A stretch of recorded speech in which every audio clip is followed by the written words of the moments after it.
கடைசி காலத்தில் உங்களை நம்ப வைக்கிற காரியங்கள் நிறைய நடக்கும், அற்புத அடையாளங்கள் நடக்கும். இது எதுவும் நமக்கு தேவையில்லை. நமக்கு தேவையானது சபைக்குள்ளே உங்களுக்குள்ளே இருக்கிறது, வேதாகமத்துக்குள்ள இருக்கிறது. சகல ஆசீர்வாதங்களும் வச்சிருக்கிறாரு. வஞ்சனையான வார்த்தைகளை பேசுவாங்க, தங்களுக்கு ஏற்ற தங்கள் இச்சைகளுக்கு ஏற்ற ஊழியக்காரங்களை என்ன செய்வாங்களா கடைசி காலத்துல தெரிந்து கொள்வார்கள் இருக்கு. இன்னைக்கு கடைசி காலத்துல அப்படிப்பட்டவர்கள் வர தொடங்கிட்டாங்க.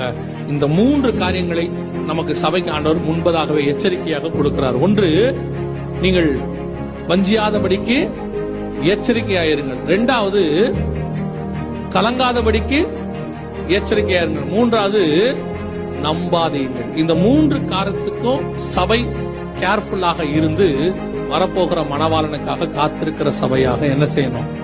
மாறணும். சபை தேவனை சந்திக்கிற இடத்திற்கு ஆயத்தப்படணும். இந்த 3ம் சபைக்குள்ள இருக்குமானால் நீங்கள் தேவனை சந்திக்க முடியாது.